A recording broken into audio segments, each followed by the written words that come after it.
hezkuntza sisteman hainbat arazo aurki ditzakegu, adibidez, hasteko hori estatuek inposatutako egitura eta kurrikulum propioaren falta, gero baita euskararen egoera ez egonkorra, azkenean ez delako hezkuntzaren hizkuntza nagusia, baita hezkuntzaren merkantilizazioa, azkenean enpresa pribatuen mesedetara bideratuta, patriarkatua berriz eta autoritarismoa nagusi dira, eta hezkuntzak oraindik ez ditu balore feministak behar bezala sustatzen, eta ja amaitzeko ikasleen parte hartze eskasa dau hezkuntza sistemaren egituran eta erabakietan. Gatu gara behin da berriz agian ez dakit gomendioak ematen, ala kexoak bidaltzen zuzendaritzari edo horrelakorik, ez soilik gure zentroan baizik eta zentro askotan, eta argi geratu da orain, edo behintzat orain daukagun hezkuntza sistema, ez digu ikaslei guztiz entzuten. Ikasleek normalean ez dugu ikasi gure buruak autogestionatzen, eta normalean klaseetan adibidez beti imar dugu guretzat estatuek markatutako lan plana eta hezkuntza plana egitura, beraz ez dugu inoiz garatu edo zerbait egin gure ikuspegi propioak eta gure pentsamendu kritikoa garatzeko, ez? Barakaldon nire ustez nahiko berezitsua da, alde batetik ikasle kopuruaren erdia baino apuru bat basuago itunpeko ikastetxetan eskolatuta dago, eta gero beste gainontzekoak badaude sare publikoan eskolatuta. Baina itunpeko ikastetxetan B eredu nagusia da, eta horrek suposatzen du nire ustez euskalduntze prozesua ez dela bermatzen, ez? Edo ezin dela bermatu eredu hori erabiliz. Gero beste aldetik, eta ikusten badugu euskararen egoera Barakaldon ez da eremu euskalduna, orduan zailtasun gehiago ditugu hemen beste leku batzuetan baino, euskararen erabilera ezagutza eta hori guztia eraginkortasunez lan egiten ez. Zein da momentu honetan Barakaldoko euskararen egoera ezagutzari eta erabilerari lotute. Eustateko datuak, 2021ko datuak esaten dute. Barakaldon 27% euskalduna da. Hau bizi, esango genuke. Barakaldon 21% elebidun hartzailea, alegia Belarriprest. Baina Barakaldon badago beste errealitate bat, eta errealitate hori da Barakaldon 52% erdalduna dela. Eta hori hor dago. Badago beste datu bat, eta datu hori atera dut Barakaldoko SPT-etik. Eta 2016ko datua da, eta esaten dute. Zer gertatzen da etxeetan, zer gertatzen da familiekin, ezta? Eta zein erabilera dago etxeetan. Eta da, Barakaldoko etxeetan eta familian, euskara 1,1,5 erabiltzen dela. Gaztelania 92,87. Eta biak, bi hizkuntzan alegia, erabiltzen dute 5,23. Beraz hori da beste realitate bat. Beste kontu bada zein da Barakaldoko erabilera. Eta erabilera badakagu egindako, kale erabilera. Kale erabilera da momentu konkretu batean egiten den neurketa bat. Eta hor, nahiko deprimentea da, Barakaldoko erabilera da 0,7. Gertatzen da eskoletan ezagutza eta erabilarekin. Ezagutza handiera, baina zer gertatzen da erabilerarekin. Azkenean, hizkuntza bat erabiltzen ez bada. Eta hemen aipatu nahiko nituzke arrue ikerketa. Arrue noizbenka egiten dau ikerketa bat eskoletan. Eta egiten dau bai lehen hezkuntzan eta bigarren hezkuntzan.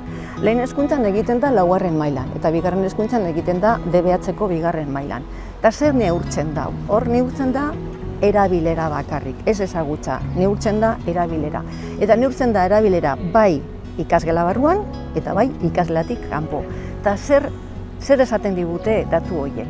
LH-ko 4. mailako ikasleek ikasgela barruan daudenean, irakasleekin euskaraz aritzen dire, Eta ikasleen artean, euskara eta gaztelaniaz, baina euskara mantentzen da ikasleen artean. Zer gertatzen da DBH-ko ikasleekin? DBH-ko ikasleak barruan daudenean, ikasgela barruan daudenean, irakasleekin euskaraz aritzen dire, baina haien artean gaztelaniaz aritzen dire. Horrek esan nahi du, erabileran jaitsiera handia ematen dela. Zer gertatzen da, datu hori patiora eramaten dugunean, ze hor egiten da neurketa. Patioan LH-ko laugarren mailako ikasleek ekintza gidatuak izatekotan edo badituzte bai egiten dala euskararen erabilera, baina ez badau hasten dira gaztelaniaz hitz egiten. Zer gertatzen da DBH-ko patioetan? Gaztelania baino ez dela hitz egiten.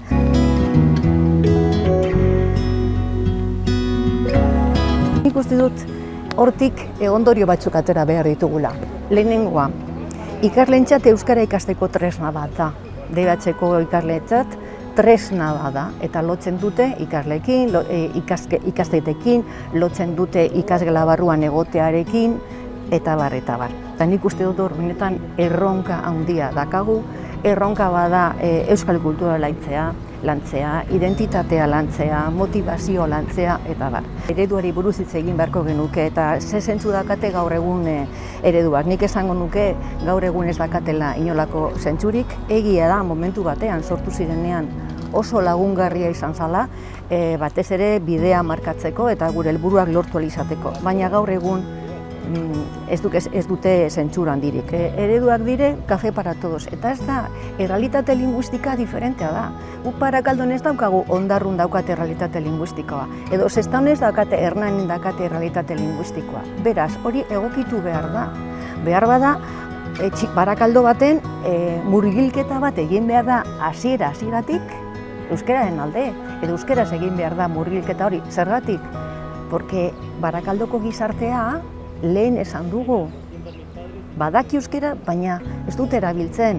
Eta erdalduna dire, kopuru handie. Nik uste dut gaur egun eskolek autonomia izan behar dutela, benetan haien hizkuntza proiektua egiteko, eta egie da, argi egon behar da, bukaera zein den hori izan behar dutela. Alegia guk lortu behar ditugu, ikasleak 3 eledunak izan behar direla, alegia 3 hizkuntza menperatu behar dutela, baina eskolako autonomia nik uste dut importantea dela eta hoize da bultzatu behar duguna. Gero bestaldetik ere, Barakaldo edo ezkerralde osoan nire ustez, herriak bereziak dira beste Euskal Herriko beste lekuekin konparatuta. Batzuekin konparatuta, eta da hemen aniztasuna handia dagoela, ez?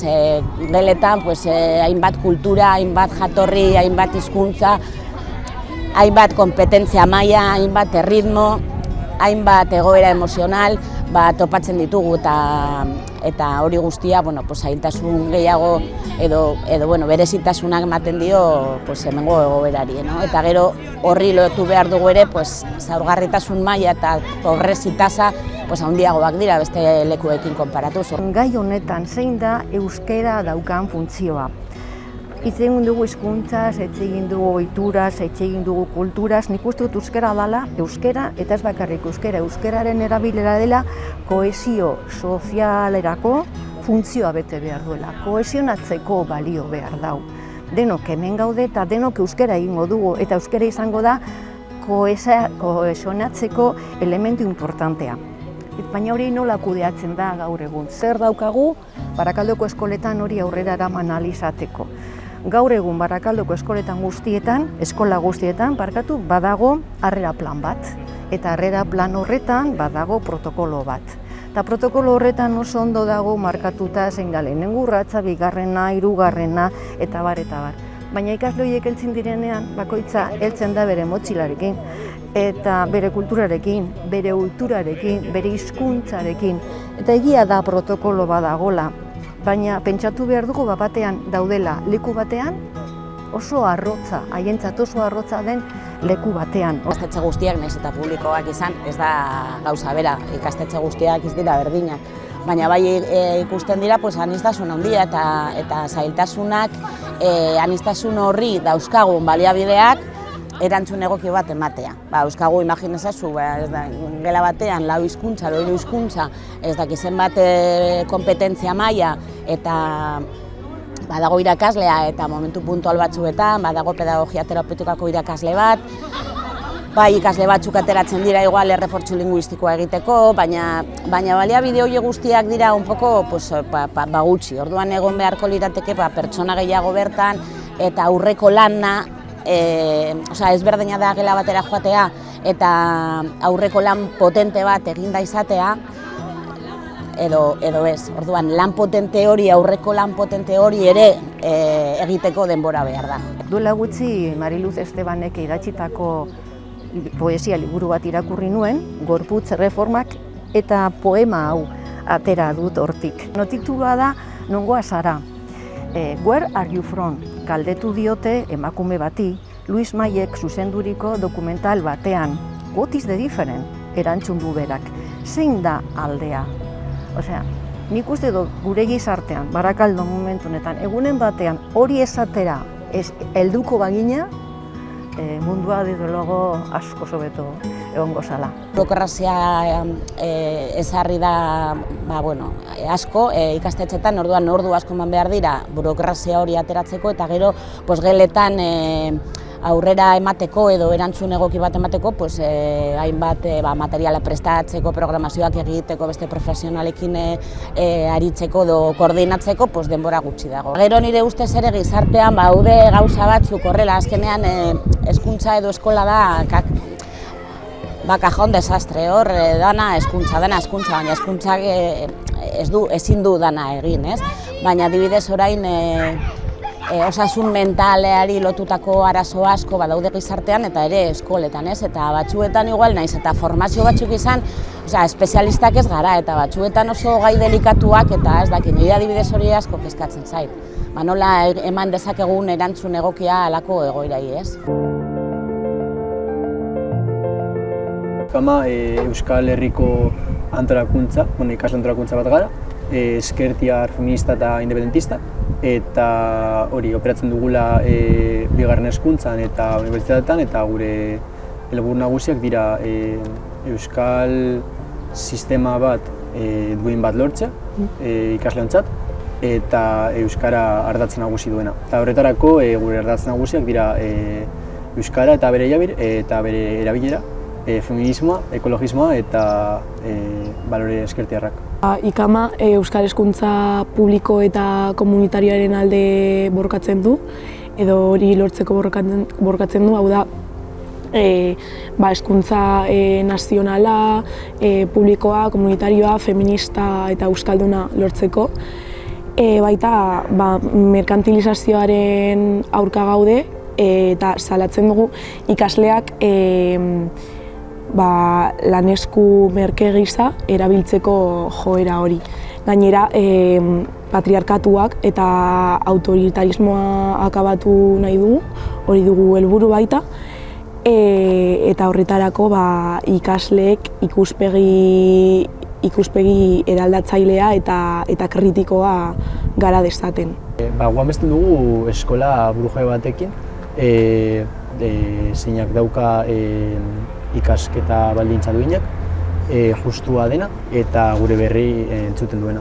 Nire ustez, erronkarik nagusiena irakasle batentzat da geletan daukagun aniztasuna eta euskagun nahazte borrazte horri erantzun egoki bat ematea. Zailtasun eta aipatutako baldintze ezekin, ez? Edo orduko puru gutxiekin. Martxoak 20 mobilizazio orokorra deitu dugu Hego Euskal Herrian eta heziguneetan geldialdi akademikoa egiteko. Helburua da euskal hezkuntza eredu burujabea lortzea, azkenean Euskal Herriak gai izan behar da haren kurrikulum eta hezkuntza eredu propioa eraikitzeko eta horretarako independentzia funtsezkoa da. Greba bat deituta egon da, bai urtarrilean eta bai otsailean. Urtarrilean deitutago izan ginen garbitzaileak, sukaldariak, aurreskoletako langileak eta irakasleok. Hezitzaileek egun batzuk lehenago sinatu zuten lan hitzarmen berria 20 urte pasa ondoren.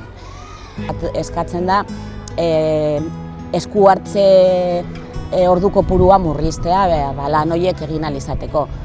Gero adibidez ere gazte berritze prozesua hobetzea, erretiro atarian badau jende asko, profesional asko, eta baldintzak hobetzea, apur bat murrizteko orduak eta jende berria sartzeko, ordezkoen baliabideak hobetzea.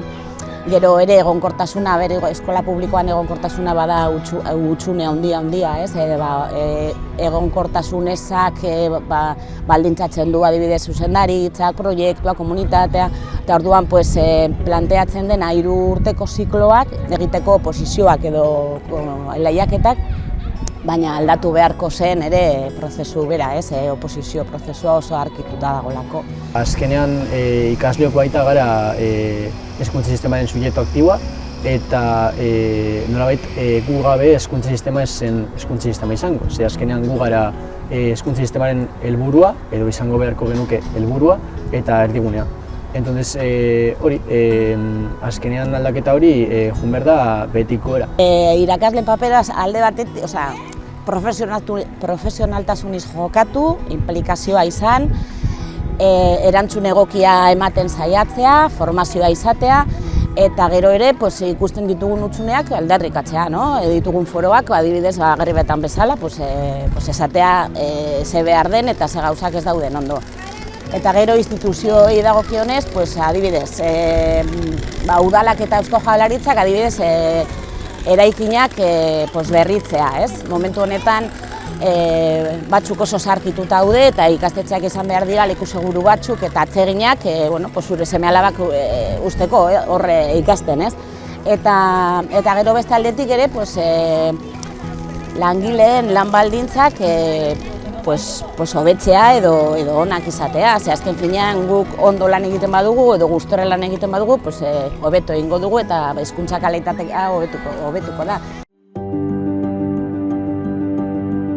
Gure dugu errealitatea bihurtzea euskal hezkuntza publikoa eta komunitario bat izatea, eta bertan hezkuntza erabat doakoa izango liteke, euskarazko murgiltze eredua, hau da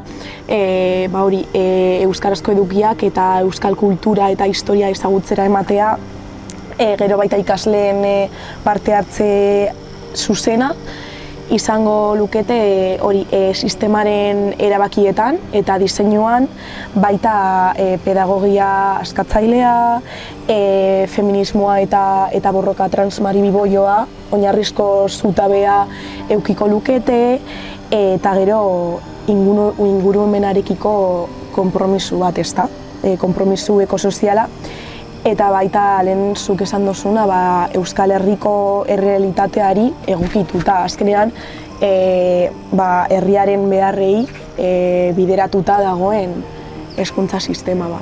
Imaginatzen dut ikastetxeak berrituta, proiektuz beteta, leku atseginak, ikusten ditut irakasle batzuk inplikatuta, profesionaltasunez jokatzen, ikusten dut eskola komunitate potente bat, inplikazioa handia, familiak, ikasleek daukate asko esateko eta inplikatuta egon behar dira, auzoa ere izan daiteke inplikazio horretan, ikusten dut ere gizarte zerbitzuak, aipatu ez ditudanak, baina nire ustez oso konplizidade eta lan komuna izan behar dute ikastetxeetan, eta ikusten dut batez ere, edo ikusten ditut ikasle batzuk, sare publikotik pasatutako ikasle batzuk perfil batekin, kritikotasunean oinarrituta, feminismo perspektiba barneratuta izatea, aniztasuna beraztasun moduan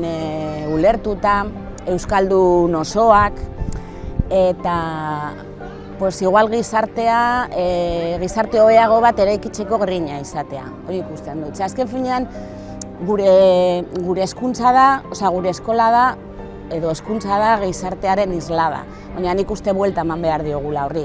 Azkenean, oraingo hezkuntza biharko gizartea. Orduan, ez badugu orain zaintzen, izango dugun gizartea ez da izango egun nahi duguna. Orduan, orain da momentua lan egiteko eta gauzak alden heinean aldatzeko. Gu eskolan badaukagu gure komunitatea, baina badago beste bat, eta komunitate hori da herri mailan daukagun komunitatea.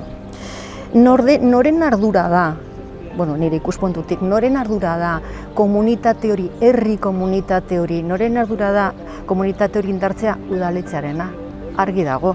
Nik uste dut, hor nolabait batu beharko ziren hezkuntza, kultura, euskera, departamentu asko eta asko eta haiek koordinatu, baina gero herrian dauden hainbat talde, hainbat elkarte batu, eztabaidatu eta komunitate potente bat sortu. Eta ni hemendik adibide moduan esango nuke, oraindik uste dut egin gabe dagoela udal eskola kontseilua. Nik uste dut momentua dela martxan jartzeko komunitate potente hori, komunitate handi hori, eta denon artean udal eskola kontseilua sortzea.